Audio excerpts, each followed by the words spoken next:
একই সাথে নষ্টা এবং চরিত্রহীন একটা মেয়েকে বিয়ে করার জন্য ধন্যবাদ। কে আপনি? আপনার বিবাহিত স্ত্রী আনিকাকে জিজ্ঞেস করলেই জানতে পারবেন কে আমি। ও সরি, আনিকাকে কি নাম বলে জিজ্ঞেস করবেন? নামটাই তো বলা হলো না। বলবেন রিফাত ফোন দিয়েছিল। ফোনে কথা বলা অবস্থায় তুহিনের হাত থেকে মোবাইলটি ফ্লোরে বিছানো কার্পেটে পড়ে পরপর 3টি ড্রপ খেলো। ঘড়িতে সম্ভবত রাত 12টা বাজে। অন্যান্য রাত হলে রাত 12টায় সবাই ঘুমিয়ে যেত, পুরো বাড়ি হয়ে যেত নিস্তব্ধ। রাতটা অন্যান্য রাতের মতন নয়, তুহিনের বাসর রাত। পুরো বাড়ির কেউ ঘুমায়নি, সবাই ভিন্ন ভিন্ন প্রসঙ্গ নিয়ে গল্প করছে। ফ্লোরে কার্পেট বিছানো ছিল বলে মোবাইল পড়ার সামান্য শব্দটি কেউ খেয়াল করেনি।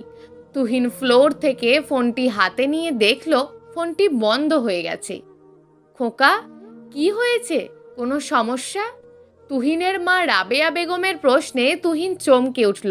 ফোনে কথা বলা অবস্থায় তুহিনের হাত থেকে ফোনটি পড়ে গেছে, এই ব্যাপারটি রাবেয়া বেগমের চোখ এড়ায়নি।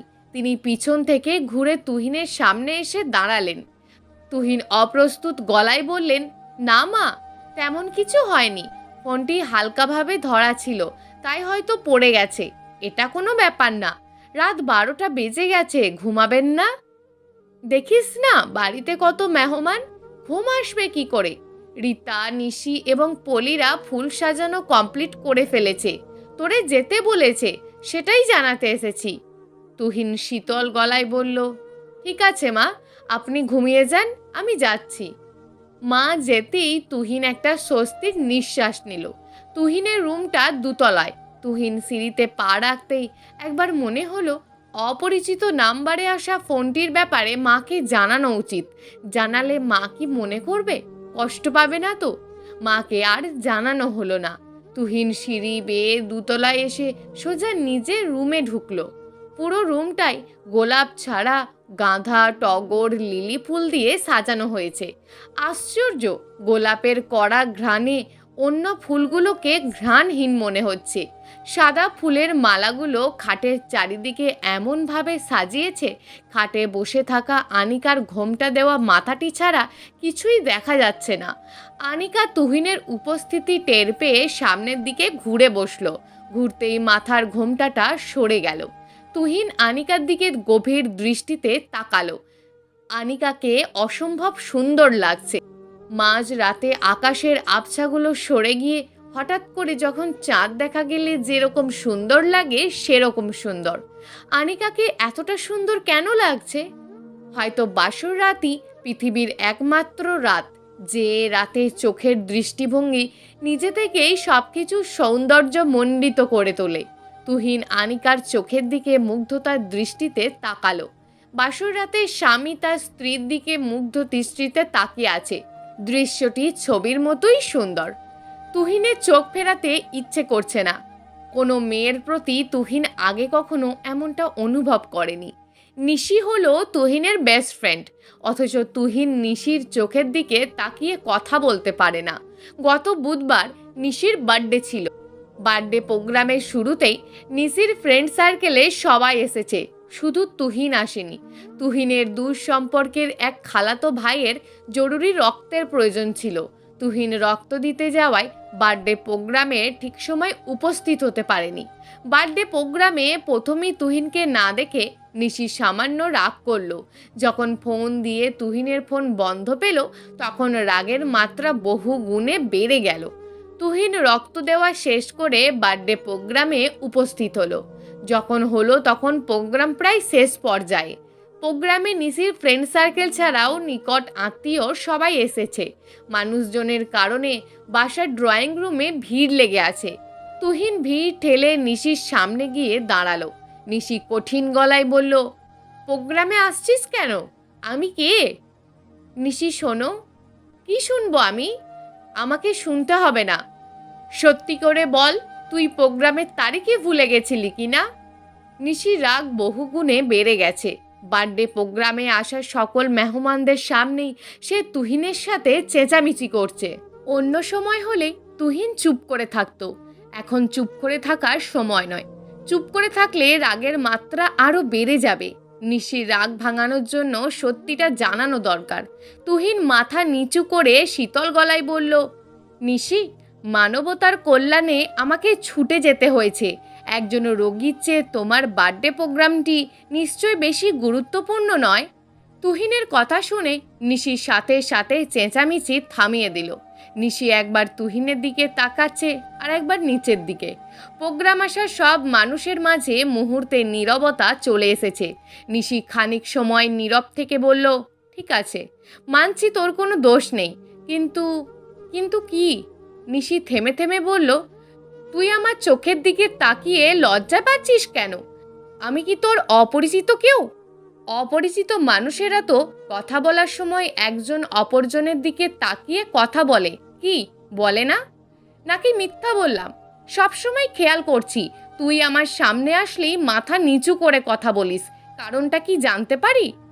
সেদিন নিশির কথা শুনে তুহিন তার মাথা আগের চেয়ে আরেকটু বেশি নিচু করে ফেলেছিল। তুহিনের ভেতর অস্বস্তি তৈরি হয়েছিল, কিন্তু আজকে আনিকার চোখের দিকে মুগ্ধ হয়ে তাকিয়ে থাকতে তার অস্বস্তি লাগছে না। আনিকাকে পৃথিবীর অন্য 10টি মেয়ের মতো মনে হচ্ছে না। মনে হচ্ছে হাজারো বছরের পরিচিত একজন আপন মানুষ বিছানায় বসে আছে। তুহিন ভাবল, আনিকা আমার বিবাহিত স্ত্রী। আমার আত্মবিশ্বাস এই মেয়েটি নষ্টা অথবা চরিত্রহীন হতে পারে না। তুহিনের মনে এক ধরনের সূক্ষ্ম যন্ত্রণা তৈরি হলো। যে ভাবনাগুলো যন্ত্রণা তৈরি করছে সেগুলো হলো, অপরিচিত নাম্বারে ফোন দিয়ে যে লোকটি নিজে থেকে রিফাত নামে পরিচয় দিয়েছে, লোকটি কি সত্যি আনিকার পরিচিত? আনিকাকে জিজ্ঞেস করা দরকার। কি বলে কথা শুরু করা যায়? নাম জিজ্ঞাসা করা যেতেই পারে। নাম তো জানি, জানলে কি হয়েছে? পারিবারিক পছন্দের বিয়ে, সেই হিসাবে মেয়েটি অপরিচিত। নাম জিজ্ঞেস করে কথা বলা শুরু করা যেতেই পারে। নাম কি তোমার? আনিকা চুপ করে আছে, তার চোখে অপেক্ষার সংকেত। আর একবার জিজ্ঞেস করলে তবেই নামটি বলবে, তাই অপেক্ষা করছে। তুহিন দ্বিতীয়বারের মতন ক্ষীণ স্বরে বলল, নাম জিজ্ঞেস করেছিলাম, জানতে পারি? আনিকা শব্দটি বলতে গিয়ে গলার স্বর আটকে গেল। তুহিন বলল, তুমি কি কোনো কারণে ভয় পাচ্ছ? আনিকা বলল, হুম। আমাকে দেখে ভয় পাচ্ছ, নাকি অন্য কোনো কারণ আছে? জানি না। তুহিন বলল, ভয় পাওয়ার কোনো কারণ নেই। আমাদের দুজনের মাঝে সম্পর্ক হলো স্বামী স্ত্রীর সম্পর্ক। এর মাঝে ভয়ের সম্পর্ক থাকে না, থাকে অধিকার এবং ভালোবাসার সম্পর্ক। আনিকা মাথা নিচু করে তুহিনের কথা শুনছে। তুহিন সামান্য কিছু কথা বলেই ঘেমে গেল। কিছুক্ষণ থেমে থেকে বলল, স্বামী হিসাবে স্ত্রীর ভালোবাসা এবং সর্বোচ্চ অধিকারের স্বাধীনতা তুমি সবসময় পাবে। তুমি নিজেকে স্বাধীন মনে অজানা কিছু জানতে চাইলে প্রশ্ন করতে পারো। আমার কাছে তোমার সকল কথার বিন্দুমাত্র টেনশন ছাড়াই শেয়ার করতে পারো। বিয়ের আগে মেয়েরা যতই সাহসী এবং চঞ্চল প্রকৃতির হোক না কেন, বাসর রাতে মেয়েদের চরিত্রের বিপরীত বৈশিষ্ট্য ফুটে ওঠে। প্রতিটা মেয়ের মনের এক ধরনের অস্থিরতা এবং ভয় কাজ করে। তবে আনিকাকে দেখে বোঝা যাচ্ছে তার ভিতরের অস্থিরতাটা দূর হয়ে গেছে। আনিকা সহজ গলায় বলল, আপনার কপাল বেয়ে ঘাম পড়ছে, আর আপনাকে এতটা চিন্তিত দেখাচ্ছে কেন? তুহিনের কপালে বিন্দু বিন্দু ঘাম জমে আছে। তুহিন বুঝতে পারেনি। সে সামান্য লজ্জা পেয়ে কপালের ঘাম মুছে বলল, না, খুব বেশি চিন্তিত নই। তবে আনিকা আগ্রহ নিয়ে বলল, তবে কি? তুহিন মোবাইলের পাওয়ার বাটন অন করলো। মোবাইলটি অন হতে পুরো 1 মিনিট লাগলো। এই 1 মিনিট তুহিন ফোনটির দিকে এক দৃষ্টিতে তাকিয়ে রইল। মোবাইলটি অন হওয়ার সাথে সাথে আনিকাকে বলল, দেখো তো ফোন নাম্বারটি চিনতে পারো কি না? না। কার নাম্বার? আমাকে দেখাচ্ছেন কেন? ঠিক আছে, নামটি বলছি। নামটি পরিচিত হলে নাম বলার সাথে সাথেই চিনতে পারার কথা। রিফাত নামের একটি ছেলে ফোন দিয়েছিল। আনিকা, সত্যি করে বলো, রিফাতের সাথে তোমার কিসের সম্পর্ক? আজকের রাতটি তাদের বাসর রাত। এই রাতটিতে দুজন দুজনকে নিয়ে ব্যস্ত থাকার কথা। দুজনার মাঝে রিফাত আসলো কোথা থেকে? আনিকা কিছুই বুঝতে পারছে না। আনিকা প্রথমবারের মতন তুহিনের দিকে কঠিন দৃষ্টিতে তাকালো। তুহিনের চোখে একই সাথে বিশ্বাস এবং অবিশ্বাস খেলা করছে। সে আনিকার জবাব শোনার জন্য গভীর আগ্রহে অপেক্ষা করছে। আনিকার দৃষ্টি আরও কঠিন করে বলল, রিফাতটা কে? আপনি বললেন আমি রিফাতকে চিনব কিভাবে? আমি কিভাবে বলবো রিফাতকে? অথবা তাকে চিনব কিভাবে? বলার তো কথা তোমার। নামটি যদি অপরিচিত হয় তাহলে তোমার সম্পর্কে এত কিছু কিভাবে জানে? তুহিনের কথা শুনে আনিকা বিস্মিত হলো। আনিকা বিস্ময় ঢেকে রাখার কোনো চেষ্টা না করে বিভ্রান্তির স্বরে বলল, খোঁজ নিয়ে দেখেন রিফাত নামের লোকটি পরিচিত কেউ কিনা, আর আমার সম্পর্কে কি এমন বলেছে যার জন্য আপনি আমাকে সন্দেহ করছেন? রিফাত নামে পরিচয় দেওয়া ছেলেটি ফোন দিয়ে তুহিনকে যা কিছু বলেছিল তুহিন আনিকার কাছে হুবহু বর্ণনা দিল। পাশের রুমটি তুহিনের বড় বোন তাহমিনার। তাহমিনার বিয়ে হয়েছে 5 বছর। বিয়ের পর রুমটি খালি থাকে। তাহমিনার শ্বশুরবাড়ি দূর হওয়ায় কোনো বিশেষ প্রোগ্রাম ছাড়া বাবার বাড়িতে আসে না। আসলে খালি রুমটিতে থাকেন। তুহিনের বিয়ে, ভাইয়ের বিয়ের প্রোগ্রাম পৃথিবীর সকল বোনের জন্যই গুরুত্বপূর্ণ। তাহমিনার বিয়ের 2 দিন আগেই চলে এসেছে। সারাদিন ব্যস্ততায় ক্লান্ত হয়ে পাশের রুমে শুয়েছিল। তুহিন আর আনিকার কথা কাটাকাটির শব্দ শুনে শুয়ে থেকে উঠে এসে তুহিন রুমে ঢুকলো। হঠাৎ বোনকে দেখে তুহিন আমতা আমতা করে বলল, আপু তুমি ঘুমিয়ে যাওনি? তোদের কথার শব্দ শুনে কি ঘুমানো যায়? সারা রাত কত রকম চিন্তায় ছিলি, এখন তাড়াতাড়ি ঘুমিয়ে যাবি তা না, উল্টে দুজন ঝগড়া করছিস। তুহিন ক্ষীণ গলায় বলল, কই ঝগড়া করছি না তো, এমনিতেই। তামিনার দীর্ঘশ্বাস নিয়ে বলল, এমনিতে কি? তুহিন হাত বাড়িয়ে মোবাইলটি বোনের কাছে দিল। তামিনা বলল, আমি মোবাইল দিয়ে কি করব? তামিনা কিছুই করতে হলো না। তুহিন কল লিস্টের নাম্বারটি দেখে অপরিচিত নাম্বারে আসা ফোনটির ব্যাপারে বোনকে বলতেই তাহমিনা বলল, বাড়িতে এত মেহমান, সবাই জানলে ব্যাপারটা কোন পর্যায়ে যাবে তুই বুঝতে পারছিস? জানি না আপু, আমার কি করা উচিত সত্যি বুঝতে পারছি না। তুহিন এবার গলা নামিয়ে চুপ হয়ে গেল। তাহমিনা কিছুক্ষণ চুপ থেকে বলল, একটা সম্পর্কের শুরু এবং শেষ দুটোরই মূল ভিত্তি বিশ্বাস। তুই সঠিক প্রমাণ পাওয়ার আগে মেয়েটাকে অবিশ্বাস করছিস কেন? সঠিক প্রমাণ না পাওয়া পর্যন্ত তোরে অবশ্যই সম্পর্কটা টিকিয়ে রাখতে হবে। বিশ্বাস নিয়েই টিকিয়ে রাখতে হবে। আনিকা এমন ধরনের মেয়ে হতে পারে এটা আমার নিজেরই বিশ্বাস হচ্ছে না। ঠিক আছে, তুই এখন বারান্দায় যা, আমি আনিকার সাথে কথা বলে দেখছি। তুহিন বারান্দায় এসে দাঁড়ালো। তাহমিনা আনিকার সাথে কি কথা বলছে সে স্পষ্ট শুনতে পাচ্ছে না, তবে তার মনে সামান্য স্বস্তি ফিরে এসেছে। তুহিন মোবাইলটির ডিসপ্লের দিকে তাকিয়ে ভাবল, নাম্বারটিতে ফোন দিয়ে রিফাত নামের লোকটির সাথে কথা বললে কেমন হবে? আনিকাকে সে কিভাবে চেনে জানতে চাইলে বলবে তো? অবশ্যই বলবে, বলা উচিত, কেন বলবে না? আপনার ডায়ালকৃত নাম্বারে এই মুহূর্তে সংযোগ দেওয়া সম্ভব না। তুহিন পরপর 5 বার ট্রাই করলো, প্রতিবারই এই কথাটি শুনতে হলো। যেই মানুষটি নিজের নাম বলে দিয়েছে সে ফোন বন্ধ করে রেখেছে কেন? নাম বলে দেওয়া মানুষটি নাম্বার বন্ধ করে নিজেকে লোকাতে চাইছে না তো? নিজের পরিচয় গোপন রাখতে চাইলে নামটি না বললেই পারত। লোকটি কি তাহলে আমার নিজেরই পরিচিত কেউ? কে হতে পারে? আশিককে ফোন দিয়ে দেখি নাম্বারটি চিনতে পারে কিনা। আশিক হলো তুহিনের কাছের কয়েকজন বন্ধুর মধ্যে একজন। তুহিনের যে কোনো সমস্যায় সবার আগে আশিককে জানায়। তুহিন আগে কখনো এই ধরনের সমস্যার মুখোমুখি হয়নি। সে বুঝতে পারছে না আশিকের কাছে পুরো ব্যাপারটি শেয়ার করা উচিত কিনা। আশিককে ফোন দেওয়া হলো। কিরে দোস্ত, আজকের রাতে আমাকে ফোন? ভাবিকে সময় না দিয়ে আমাকে সময় দিতে কে বলেছে? আশিকের কথা শেষ হওয়ার সাথে সাথে তুহিন বলল, একটা বিশাল ঝামেলা হয়ে গেছে। আশিক বিষণ্ণ গলায় বলল, কি ঝামেলা? একটা অপরিচিত নাম্বার থেকে ফোন এসেছিল। ফোন দিয়ে আনিকার নামে অদ্ভুত সব কথাবার্তা বলল।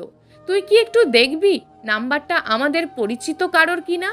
আশিক বলল, নম্বরটি আমাদের পরিচিত কারোর না হয়ে আনিকার পরিচিতও তো হতে পারে। তুই কিভাবে ধারণা করছিস আমাদের কারোর হবে?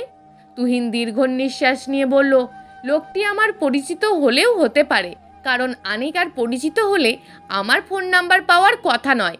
ঠিক আছে, নম্বরটি দে, আমি দেখছি বলেই আশিক ফোনটি কেটে দিল।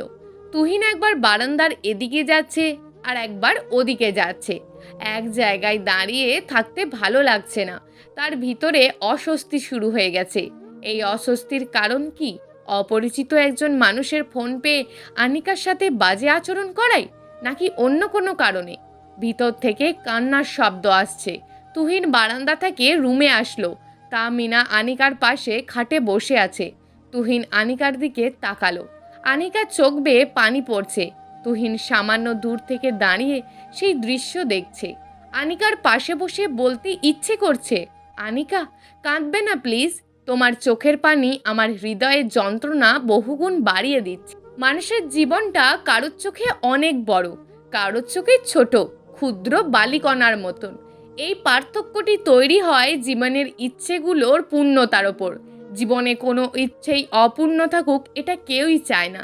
তবে চলার পথে এমন অনেক পরিস্থিতি আসে যখন ইচ্ছেগুলোকে আটকে রাখতে হয়। তুহিনের ইচ্ছে থাকা সত্ত্বেও আনিকার পাশে গিয়ে বসলো না। কিছুক্ষণ দাঁড়িয়ে থেকে বারান্দার দিকে পা বাড়াতেই আশিকের ফোন আসলো। তুহিন ফোনটি রিসিভ করে আগ্রহ নিয়ে বলল, কি হলো আশিক, কিছু জানতে পেরেছিস? ওদিকে হতাশার সুর। আশিক হতাশা গলায় বলল, ফোন নাম্বারটি বন্ধ, কোনোভাবেই ফোন পাচ্ছি না। ফেসবুক, হোয়াটসঅ্যাপ কোথাও সার্চ দিয়ে এই নাম্বার দিয়ে খোলা নাম ঠিকানা খুঁজে পাচ্ছি না। তুহিন শীতল গলায় বলল, আমাদের পরিচিত সবাইকে জিজ্ঞেস করেছিস? নাম্বারটি কেউ চিনতে পারছে না। আর তুহিন শোন। তুহিন বলল, শুনছি, বল।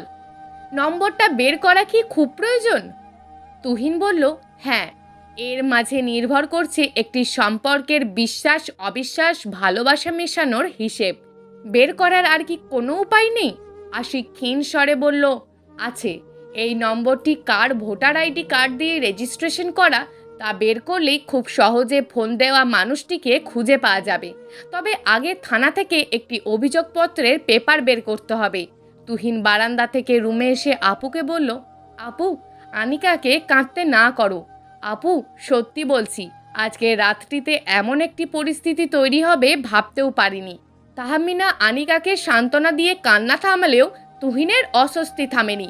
তুহিন আনিকাকে বলল, অপরিচিত নম্বরে আসা ফোনটির ব্যাপারে বাড়িতে কাউকে ততক্ষণ জানাবে না যতক্ষণ ফোন দেওয়া মানুষটিকে খুঁজে বের না করতে পারে।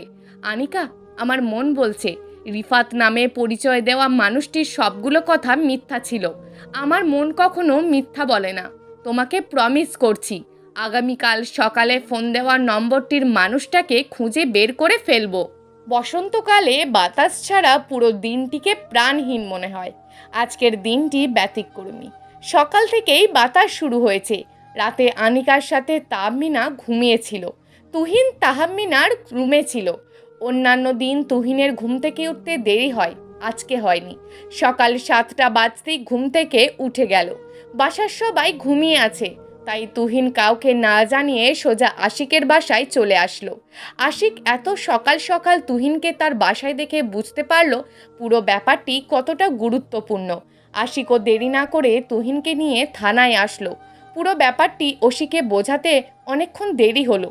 তবে যখন ওসি ঠিকভাবে বুঝতে পারল, বোঝার পর নাম্বারটি ডিটেলস বের করার অনুমোদন পেপার দিতে দেরি করলো না। তুহিন আশিককে নিয়ে সিমের কাস্টমার পয়েন্টে আসলো।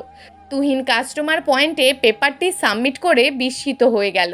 তুহিন দেখল রিফাত পরিচয় দেওয়া অপরিচিত নাম্বারটি সিম থেকে ভোটার আইডি কার্ডের রেজিস্ট্রেশন ডিঅ্যাক্টিভ করে দেওয়া হয়েছে। আশিক থমথমে স্বরে বলল, রিফাত পরিচয় দিয়ে যে মানুষটির তরে ফোন দিয়েছে সে পুরো কাজটি পরিকল্পিতভাবে করেছে, নয়তো রেজিস্ট্রেশন ডিঅ্যাক্টিভেট করে দেওয়ার কথা নয়।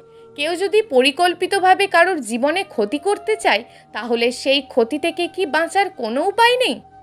তুহিন আত্মবিশ্বাসী গলায় বলল, উপায় একটি আছে। উপায়টি কাজে লাগাতেই হবে। যদি কাজে লাগিয়ে সত্যিটা বের করতে পারি, তাহলে দীর্ঘস্থায়ী হবে বিশ্বাস আর ভালোবাসার পরিপূর্ণ একটি সম্পর্কের। আশিক বলল, চল বাসায় ফিরে যায়। যা, আমি যাব না। যাবি না মানে? কেন যাবি না? তুহিন শঙ্কিত গলায় বলল, দাঁড়াবো কিভাবে? তুই নিজেই বল। সঠিক প্রমাণ বের করতে না পারলে আনিকার সামনে গিয়ে দাঁড়াবো কি করে? আরে বোকা, টেনশন করে কি হবে? এই মুহূর্তে তোর বাসায় থাকাটা বেশি জরুরি। ফোনের এই ব্যাপারটি যদি বাসায় সবাই জেনে যায়, অবস্থাটা কি হবে চিন্তা করেছিস? আশিক ভুল বলেনি। তুহিনের বিয়ের অনুষ্ঠানে আসা কাছের আত্মীয় এখনো অনেকেই রয়ে গেছে। এই মুহূর্তে রিফাত নামের অপরিচিত মানুষের কথাগুলো জানলে পুরো ব্যাপারটি কেউ পজিটিভভাবে নিতে পারবে না। সবার মাথায় অদ্ভুত সব চিন্তা চলে আসবে, যে এই চিন্তাগুলো খুব সহজেই তুহিন এবং আনিকার মাঝে স্বামী স্ত্রীর সম্পর্কটি নষ্ট করে দেবে। তখন কি করবে তুহিন? সম্পর্কটি টিকিয়ে রাখতে পারবে তো? দুজনেই বাসায় ফিরে যাওয়ার জন্য দেবপুর স্টেশন থেকে সিএনজিতে উঠল। দেবপুর হলো তুহিনদের বাড়ি থেকে সবচেয়ে কাছের স্টেশন। স্টেশনের সাথে একটি দিঘি রয়েছে। দিঘিকে কেন্দ্র করে গড়ে উঠেছে দেবপুর দিঘির পাড়ের বাজার। বাজার থেকে সিএনজি করে বাসায় যেতে 1 ঘন্টা লাগে। তবে সিএনজি 5 জন যাত্রী ছাড়া ছাড়ে না। তাড়াতাড়ি বাসায় ফিরে যাওয়ার জন্য তুহিন সিএনজিটি রিজার্ভ করে নিল। সিএনজি দ্রুত গতিতে চলছে। ভিতরে দুজনই চুপচাপ বসে আছে। 5 মিনিট পরেই গাড়ি তুহিনের বাসায় পৌঁছে যাবে। তুহিন হঠাৎ নীরবতা ভেঙে বলল, মামা, গাড়ি ঘোরান।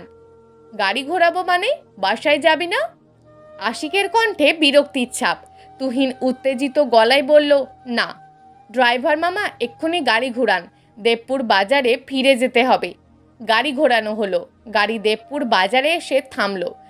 আশিক তুহিনের কর্মকাণ্ড কিছুই বুঝতে না পেরে কঠিন গলায় বলল, এখানে ফিরে আসার কোনো মানেই হয় না। শুনি তো, কি করবি এখন? সিমের কাস্টমার সার্ভিস পয়েন্টে যাব। আবারও কেন যাবি? তুহিন আত্মবিশ্বাসী গলায় বলল, দেখব আজকের দিনে এই সার্ভিস পয়েন্টে কতটা সিম ডিঅ্যাক্টিভেট হয়েছে। আশিক বলল, পাগল হয়ে গেছিস? রিফাত নামে ছেলেটি এখানে এসে সিম ডিঅ্যাক্টিভেট করাবে কেন?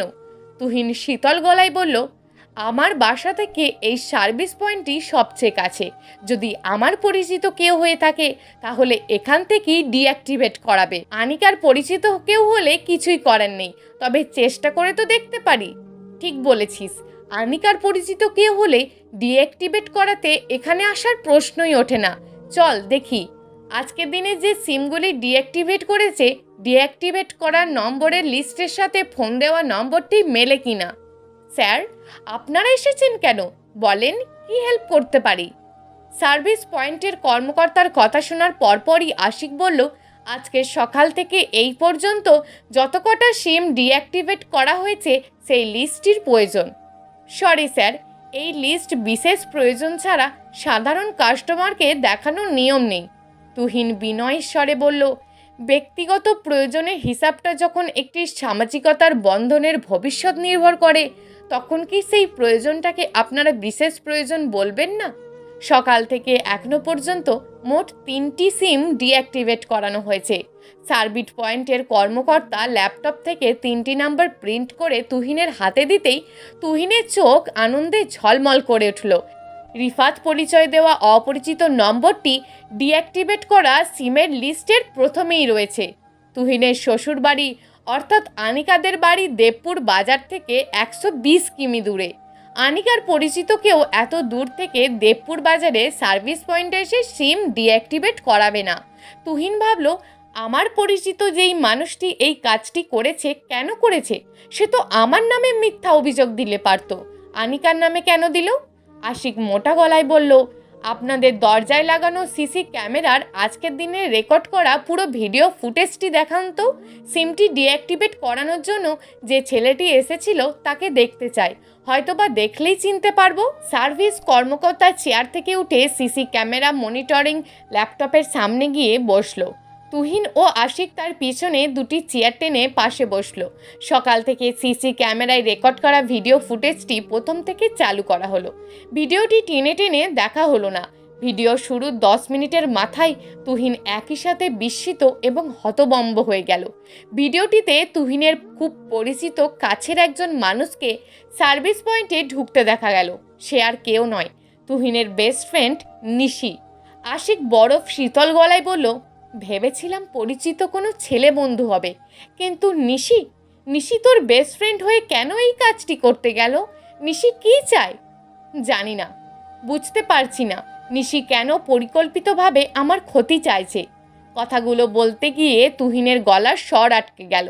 তুহিনের এমন মুহূর্তটি দেখে সার্ভিস কর্মকর্তা নিজেও মর্মাহত হলেন। চল, এক্ষুনি নিশির বাসায় যাব, বলেই আশিক উঠে দাঁড়ালো। তুহিন বলল, আমরা দুজন নয়, সাথে আনিকাকেও নেব, নয়তো আনিকাকে সন্দেহ করার কারণে অপরাধী হয়ে থাকতে হবে।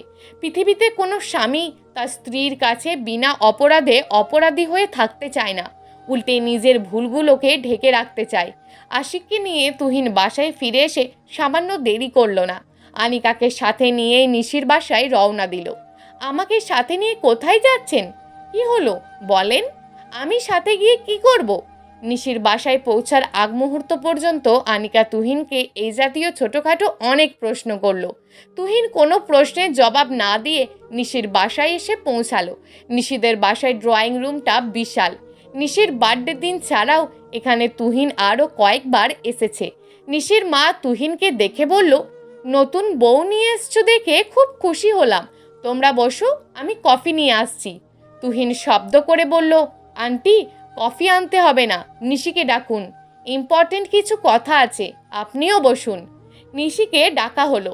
নিশি তুহিনের সামনাসামনি সোফাতে বসতেই নিশির মা বলল, বাবা, কোনো সমস্যা? তুহিন কিছু বলার আগেই নিশি বলল, নতুন বউ সাথে আছে, মা তুমিই বলো, সমস্যা থাকবে কেন? যাও তো, তুমি সবার জন্য নাস্তা নিয়ে আসো। তুহিন হাতে ফোনটি সামনে এগিয়ে নিয়ে ফোনের কল লিস্টের নম্বরটি নিশিকে দেখিয়ে বলল, এই নাম্বারে ফোন দিয়ে আনিকার নামে এসব বাজে কথা বলেছিস কেন? নিশির চোখ বড় বড় করে বলল, আমি ফোন দিয়ে বাজে কথা কেন বলতে যাব? পাশে বসে থাকা আশিক উঠে গিয়ে বলল, ফোনটি তুমি দাওনি, তবে পুরো পরিকল্পনাটি তোমার ছিল। এই নম্বরের সিমটি আজকে সকালেই সার্ভিস পয়েন্ট থেকে ডিঅ্যাক্টিভেট করে এসেছো। তার ভিডিও ফুটেজ দেখাবো, দেখবে ভিডিও? আন্টি ভয়ার্থ গলায় বলল, নিশি, কি শুনছি এসব? তুই তোর বেস্ট ফ্রেন্ডের বিয়ের পরবর্তী জীবনে স্বামী স্ত্রীর সম্পর্কটা ভাঙতে চাইছিস কেন? নিশির চোখের পানি ছেড়ে দিয়েছে। মুহূর্তে চোখ লাল করে বলল, আমি আর তুহিন দুজনের বন্ধুত্ব তৈরি হওয়ার পর থেকেই তুহিনকে আমি ভালোবেসে ফেলি। কিন্তু তুহিন বলল, কিন্তু কি? আমার অপরাধটা কি ছিল? নিশি বলল, তুই কখনোই আমাকে বন্ধুর চেয়ে বেশি ভালোবাসিসনি, এমনকি আমার চোখের দিকে তাকিয়েও কথা বলিস নাই। শুধু আমি কেন, কোনো মেয়েরই তার ভালোবাসার পুরুষের সঙ্গে অন্য কারোর বিয়ে হোক এটা চাইবে না, আমিও চাইনি। তুহিন গলা উঁচু করে বলল, নিশি, তোর ধারণা ভুল। সত্যিকারের ভালোবাসলে ভালোবাসার মানুষটির কখনো কষ্ট হোক এটা চাইতিস না। জানিস, রাতে ফোনটি পাওয়ার পর বাকি মুহূর্তটা আমার কতটা কষ্টে গেছে? নিশি মাথা নিচু করে সোফায় বসে আছে, কেউ কোনো কথা বলছে না। তুহিন বলল, বন্ধুত্ব এবং ভালোবাসার সম্পর্কের অনুভূতিগুলো সম্পূর্ণ আলাদা। তুই নিজেও বুঝতিস, তোর সাথে আমার বন্ধুত্বের সম্পর্কের বাইরে আর কোনো অনুভূতি ছিল না। আশিক বলল, নিশি, এখন চুপ করে আছো কেন? চল তুহিন, এখানে বসে থাকার কোনো মানেই হয় না। তুহিন উঠে দাঁড়াতেই আনিকা বলল, যেই মানুষটি আমাকে কষ্ট না দিয়ে ভালোবাসার জন্য সঠিক প্রমাণ খুঁজতে গিয়ে এত কিছু করতে পারে, আমার বিশ্বাস সেই মানুষটি নিশিকেও ক্ষমা করে দিতে পারবে। মেয়েদের জীবনটাই এমন, ভালোবাসার স্রোত তাদের জীবনটাকে এমনভাবে পাল্টে ফেলে নিজেরাই বুঝতে পারে না কোনটা ভুল কোনটা সঠিক। তুহিন দ্বিতীয়বারের মতন আনিকার চোখের দিকে গভীর দৃষ্টিতে তাকালো। এই দৃষ্টি আনিকার কথাগুলো মেনে নিয়ে স্বামী স্ত্রীর সম্পর্কটি ভালোবেসে এগিয়ে নেওয়ার দৃষ্টি। প্রিয় দর্শক, এই গল্পটা আপনাদের কেমন লাগলো তা অবশ্যই একটি কমেন্ট করবেন। আর যদি গল্পটা আপনাদের ভালো লেগে থাকে তাহলে ভিডিওটিতে একটি লাইক করে দেবেন। এই ধরনের ভিন্ন স্বাদের গল্প শোনার জন্য চ্যানেলটিকে অবশ্যই সাবস্ক্রাইব করে আমাদের সঙ্গে যুক্ত থাকুন।